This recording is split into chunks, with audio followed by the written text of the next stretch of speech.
Hi Jens, I'm going to give you some feedback on task number 4, unsurprisingly I guess. I'm going to talk a little bit about the phases of writing. There's a video that you can find in the plan for English in the folder called plans. There are 3 phases of writing. One is the conceptualization and first draft of your text. The second is the editing, where you tweak the text so that it becomes well organized, that it's reader orientated, and that you come across the way you want to come across. And then there's the proofreading phase, where you look at the local level of the text and you find typos and grammatical errors and things like that. So what I want to focus on is the editing phase. A little bit about proofreading, but mostly to do with editing. First of all, I would say that your paragraphs are working very well. So in terms of the organization of the text in paragraphs, that is working okay, I think. So that's very good. When you talk about the theme that you call collaboration, go back and revise that, because there should be a bit more clarity about what your thesis sentence is right there. Oh, sorry, your topic sentence. So go back and look at that and see if it makes sense to you when you read it now. Because to me it was a bit confusing what the point was. And as you remember, the topic sentence is the point in a nutshell, right? So it's basically the label on that paragraph is the topic sentence.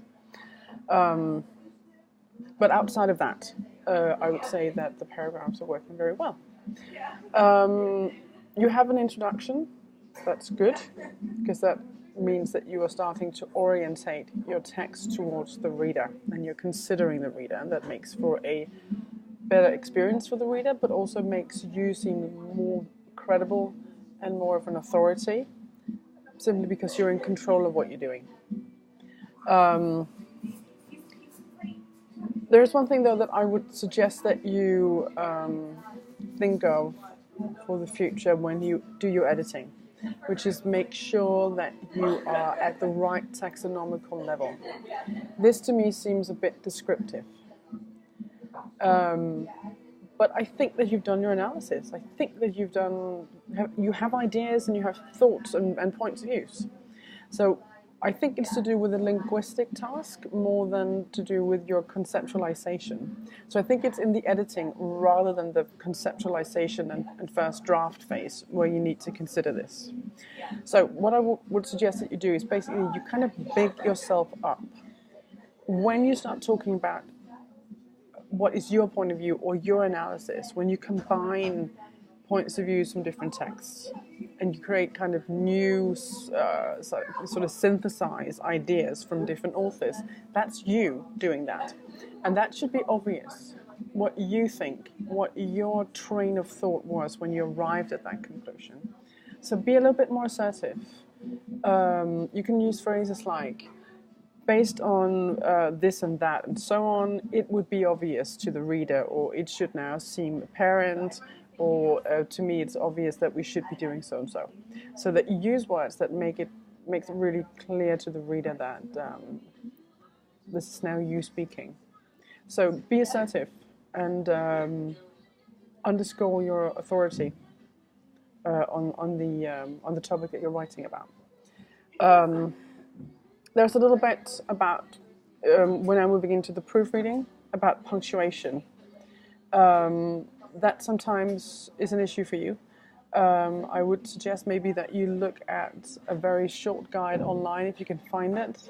If not, I can probably help you with that if you can't find it. But just punctuation in English would be a really good thing for you to read up on, because it does sometimes interfere a little bit with the flow of the text. So that would be a good thing to have next to you when you do the proofreading phase, so that you can refer to what. At least one thing is that when am I not supposed to put commas? That's the most important thing in English, because we don't do it in the same way as we do in Danish. So keep that in mind for the future, I think. In terms of the grammar, there are a few places where you're missing a verb in the sentence. I can give you an example from the introduction. You write about what you're going to be doing, and then you say, finally, a perspective of Denmark's choice of means in its efforts. There is no finite verb. Der mangler et verbalet, in other words, et udsagnsflid. A couple of places where that's the case. Also, a couple of places where the definite article, the, is missing. Like it's always the comprehensive approach, not just comprehensive approach. There's got to be an a or a the in front of it, depending on what you mean. Whether or not it needs to be the definite article or the indefinite article, a or an. And then there are some subject-verb agreement issues. That one is pretty straightforward. So keeping the punctuation rules and the rules of subject-verb agreement next to you when you proofread, I think will make for a better text. Yes, I think that's it for me. So in summation, big yourself up when you do your discussion and your assessment so that we know what taxonomical level you're on. Proofread more carefully in terms of punctuation and subject-verb agreement. I think that will make a big difference. Okay, that's it for me. Drop me an email if you need anything elaborated. Otherwise, I'll see you on the very last Friday of the course. Bye.